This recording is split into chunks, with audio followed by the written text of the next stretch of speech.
নমস্কাৰ প্ৰিয় বন্ধু বান্ধৱীসকল মানুহৰ সৌভাগ্য দুৰ্ভাগ্যলৈ পৰিৱৰ্তন হয় কিছুমান সৰু সৰু ভুলৰ বাবে জানিবা অজানিতে যদি নিজৰ ঘৰত কিছুমান সৰু সৰু ভুল কাম কৰা হয় তেনে মানুহৰ জীৱনলৈ দুৰ্ভাগ্য নামি আহে প্ৰত্যেক ঘৰৰ ৰান্ধনী ঘৰখন হৈছে পৰিয়ালৰ চালিকা শক্তি এই ঘৰত যদি কিছুমান সৰু সৰু ভুল কাম কৰা হয় তেনে সেইখন ঘৰলৈ দৰিদ্ৰতা নামি আহে আৰু সেইখন ঘৰত অন্নৰ নাটনি হয় আজিৰ ভিডিঅ'ত আমি আপোনাক জনাম বেলি দুবাৰ পাছত ৰান্ধনী ঘৰৰ পৰা কি বস্তু আনক দিলে মা অন্নপূৰ্ণা অতি অসন্তুষ্ট হয় ৰাতি কি বস্তু কেতিয়াও এখন ঘৰৰ পৰা আন এখন ঘৰলৈ দিব নালাগে যাৰ ফলত দিয়াজনৰ ঘৰত দুখ দৰিদ্ৰতা আহি অন্ন বস্ত্ৰৰ নাটনি হৈ ঘৰখনলৈ দুখ দৰিদ্ৰতা আহি সৰ্বশান্ত হ'ব পাৰে সেইখন ঘৰ আমি হয়তো বহুতেই নাজানি বা অজানিতে ৰান্ধনী ঘৰত কিছুমান ভুল কৰোঁ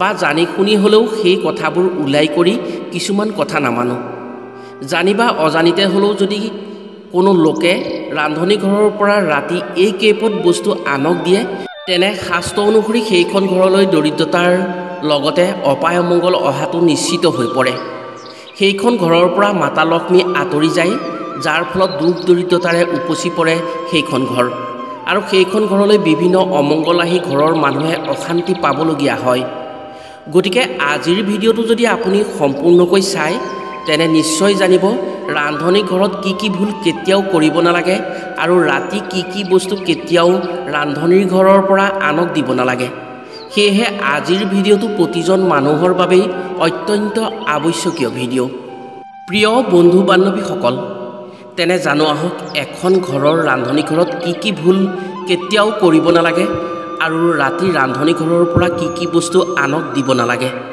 যাৰ ফলত ঘৰখনলৈ দৰিদ্ৰতা আহি ঘৰৰ সদস্যসকলে নানান কষ্ট পাবলগীয়া হয় কথাখিনি কোৱাৰ আগতেই আপোনাক এটি সৰু অনুৰোধ জনাওঁ ভিডিঅ'টো যদি ভাল পায় তেনে এটা লাইক কৰাৰ লগতে কমেণ্ট বক্সত মাতা লক্ষ্মীক সন্মান জনাই জয় মা লক্ষ্মী বুলি লিখিবলৈ কেতিয়াও নাপাহৰিব আৰু যদি আমাৰ চেনেললৈ প্ৰথম আহিছে তেনে চেনেলটো ছাবস্ক্ৰাইব কৰাৰ লগতে অন্য 10 জনে উপকৃত হোৱাকৈ ভিডিঅ'টো শ্বেয়াৰ কৰিবলৈ অনুৰোধ জনালোঁ কেতিয়াবা দেখা যায় যে কোনো ব্যক্তিয়ে সফলতাৰ শিখৰত বগাবলৈ বহু কষ্ট কৰে কিন্তু যিমান পৰিশ্ৰম কৰাৰ পাছতো তেওঁ সফলতা নাপায় সফলতাৰ ক্ষেত্ৰত কিবা নহয় কিবা অপায় অমংগল বা বাধা বিঘিনি আহেই হয়তো আপোনাৰ বা আপোনাৰ সন্তানৰ ক্ষেত্ৰতো এনে সমস্যা নিশ্চয় হৈছে এইবোৰ কিয় হয় জানেনে এইবোৰ হয় আপুনি মই কৰি থকা কিছুমান সৰু সৰু ভুলৰ পৰিণাম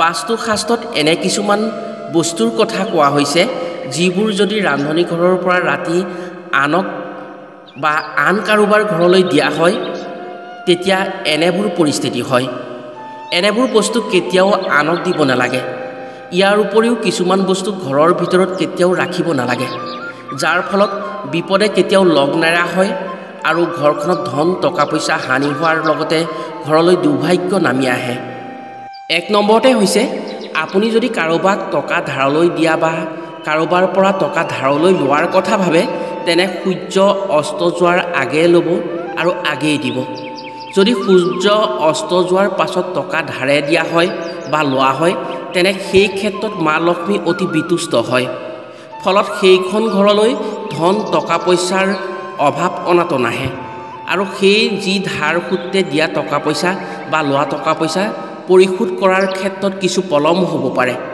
সেয়েহে অত্যন্ত প্ৰয়োজনৰ বাহিৰে ধন টকা পইচা ধাৰ দিয়া বা লোৱাৰ ক্ষেত্ৰত সন্ধিয়া বা সূৰ্য অস্ত যোৱাৰ পাছত কেতিয়াও কৰিব নালাগে 2 নম্বৰতে হৈছে বাস্তু শাস্ত্ৰমতে ৰাতি কেতিয়াও ঘৰত ঝাৰু দিব নালাগে বিশেষকৈ ৰান্ধনী ঘৰত ঝাৰু দিয়াটো একেবাৰে ভুল কাম যদি ৰান্ধনী ঘৰত ৰাতি ঝাৰু দিয়া হয় বিশ্বাস কৰা হয় যে মাতা লক্ষ্মী অতি বিতুষ্ট হয় যদি আপোনাৰ ঘৰত ৰাতি আহাৰ খোৱাৰ পাছত ৰান্ধনী ঘৰত জোঠা বাচন বৰ্তন থোৱাৰ অভ্যাস আছে তেনে এই অভ্যাস আজিয়ে আঁতৰাই দিয়ক যদি ৰাতি ৰান্ধনী ঘৰত লেতেৰা কৰি জোঠা বাচন বৰ্তনৰ সৈতে ৰখা হয় তেনে মাতা অন্নপূৰ্ণা অতি ক্ষোভিত হয় আৰু মাতা অন্নপূৰ্ণা অসন্তুষ্ট হয় বাস্তু শাস্ত্ৰমতে এই ঘৰৰ পৰা মা লক্ষ্মী আঁতৰি যায় আৰু সেই ঘৰত অন্নৰ নাটনি হয় তিনি নম্বৰতে হৈছে যদি কাৰোবাৰ ঘৰত জোতা চেণ্ডেল য'ত ত'ত পৰি থাকে বা ঘৰৰ বস্তুবোৰ অপৰিষ্কাৰ অপৰিচিতভাৱে য'ত ত'ত পৰি থাকে তেতিয়া বাস্তুদোষ হয় বুলি বাস্তুশাস্ত্ৰই উল্লেখ কৰিছে। এনে কাৰ্যৰ দ্বাৰা ঘৰৰ মানুহৰ মাজত বিৰোধ ভাৱৰ সৃষ্টি হয়, ফলত পৰিয়ালৰ মাজত হাই কাজিয়া বা মনোমালিন্য হয়।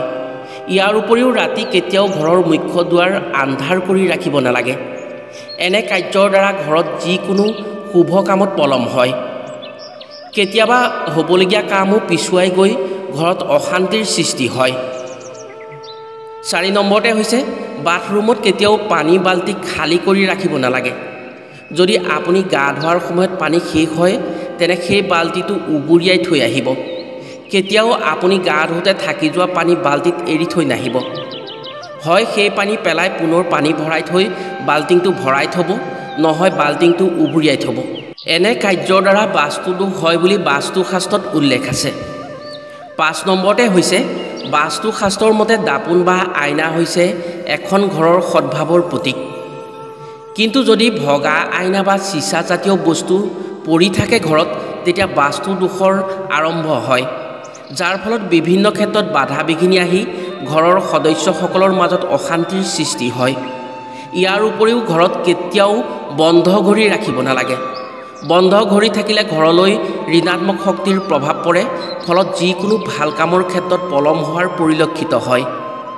আপোনাৰ ঘৰতো যদি বন্ধ ঘড়ী ঘৰৰ বেৰত ওলমি আছে আজিয়েই সেই ঘড়ী আঁতৰাই দিয়ক।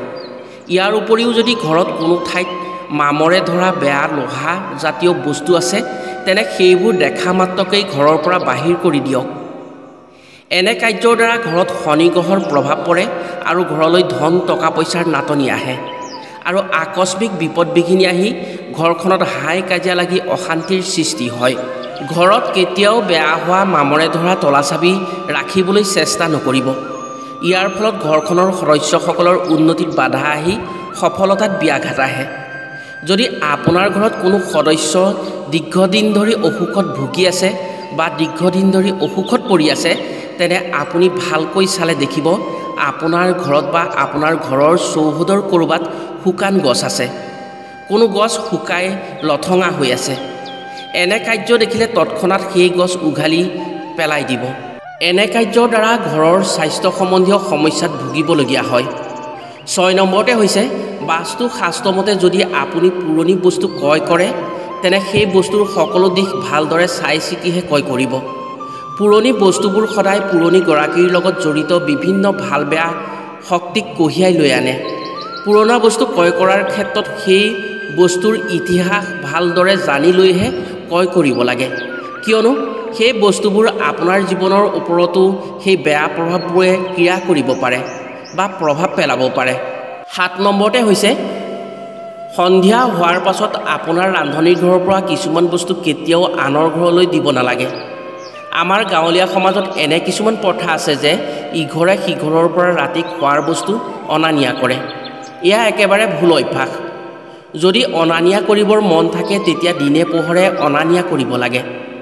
সন্ধিয়া হোৱাৰ পাছত ৰান্ধনি ঘৰৰ পৰা ইঘৰে সিঘৰক কেতিয়াও নিমখ, দৈ গাখীৰ, গুড়ি হালধি দিব নালাগে। এনে কাৰ্যৰ দ্বাৰা মা অন্নপূৰ্ণা অতি ক্ষোভিত হয় আৰু ঘৰলৈ দৰিদ্ৰতা নামি আহে। ফলত অন্নৰ নাটনি হোৱাৰ লগতে ধন টকা পইচাৰ নাটনি হয় আৰু তেনে ঘৰত দৰিদ্ৰতা নামি আহি আলৈ আথানি আহুকাল হয়। 8 নম্বৰতে হৈছে ৰান্ধনি ঘৰত মা অন্নপূৰ্ণাই বাস কৰে। সেয়েহে ৰান্ধনি ঘৰত কিছুমান বস্তু একেবাৰে খালী হ'বলৈ কেতিয়াও দিব নালাগে। নিমখ, হালধি আৰু চাউলৰ বাচনত কেতিয়াও খালী হ'বলৈ দিব নালাগে। কিছু পৰিমাণৰ থকাৰ অৱস্থাতে পুনৰ সেইখিনি বস্তু ভৰাই দিব লাগে। এই 3টা বস্তু যেতিয়াই সম্পূৰ্ণৰূপে খালী হয় তেতিয়াই মা অন্নপূৰ্ণা দূষিত হয়। ইয়াৰ উপৰিও ৰান্ধনি ঘৰত কেতিয়াও অশুচিগাৰে প্ৰৱেশ কৰিব নালাগে। ৰান্ধনি ঘৰত চুলি আঁচোৰাটো একেবাৰে বেয়া কাম বুলি বাস্তুশাস্ত্ৰত উল্লেখ আছে। এনে কাৰ্যৰ দ্বাৰা ধাৰ ঋণ হোৱাৰ উপৰিও ঘৰলৈ বেমাৰ ব্যাধিৰ আগমন হৈ অৰ্থ সংকট আহি দৰিদ্ৰতাৰ কবলত পৰিব লগা হয়। ইয়াৰ উপৰিও পূজা বা প্ৰাৰ্থনা গৃহত ৰখা ঘট কেতিয়াও খালী কৰি ৰাখিব নালাগে। বিশ্বাস কৰা হয় যে প্ৰাৰ্থনা ঘৰত থকা ঘটত ব্ৰহ্মা, বিষ্ণু, মহেশ্বৰে বাস কৰে। এজন ব্যক্তিৰ জীৱনৰ সৈতে প্ৰাৰ্থনা বা পূজা গৃহত থকা ঘটৰ সৈতে সম্বন্ধ থাকে। সেইকাৰণে এই কথাত অধিক গুৰুত্ব দিব লাগে যে প্ৰাৰ্থনা গৃহত থকা পূজাৰ ঘটত যাতে কেতিয়াও খালী হৈ নাথাকে। পাৰিলে সেই ঘটত সদায় গংগাজল ভৰাই ৰাখিব লাগে। এই কাৰ্যৰ দ্বাৰা ঘৰত সদায় ভগৱানৰ কৃপা পৰে আৰু বিভিন্ন ক্ষেত্ৰত সফলতা আহি ব্যক্তিৰ জীৱনলৈ উন্নতি আহে। 9 নম্বৰতে হৈছে মহিলাসকলে সদায় স্নান কৰাৰ পাছতহে ৰান্ধনিঘৰত প্ৰৱেশ কৰিব লাগে। যিখন ঘৰৰ মহিলাই দেৰিলৈকে গা নোধোৱাকৈ থাকে সেইখন ঘৰক দৰিদ্ৰতাই গ্ৰাস কৰিবলৈ আৰম্ভ কৰে। যিখন ঘৰৰ মহিলাই পুৱা সোনকালে উঠি গা পা ধুই ঘৰখনৰ মংগলৰ বাবে গোসাঁই ঘৰত চাকি বন্তি জ্বলাই সেই ঘৰত সদায় ভগৱানৰ কৃপা থাকে আৰু মা লক্ষ্মীয়ে বাস কৰে, সেই ঘৰৰে উন্নতি হয়। প্ৰিয় বন্ধু বান্ধৱীসকল, এইসমূহ নিয়ম যদি আপোনাৰ ঘৰতো নিয়মিতভাৱে মানি চলিব পাৰে তেনে আপোনাৰ ঘৰত কোনো দিনেই আলহী আহুকাল আহিব নোৱাৰে আৰু ধন টকা পইচাৰ অভাৱ অনাটন কেতিয়াও নহয়। আপোনাৰ ঘৰে ভগৱানৰ কৃপা সদায় পাব। আজিলৈ ভিডিঅ'টো ইমানতে সামৰিছোঁ। পুনৰ এনেধৰণৰ অন্য এটি ভিডিঅ'ৰ জৰিয়তে লগ পোৱাৰ প্ৰতিশ্ৰুতিৰে আজিলৈ আহোঁ। সকলো ভালে থাকক, সুস্থ থাকক। ধন্যবাদ।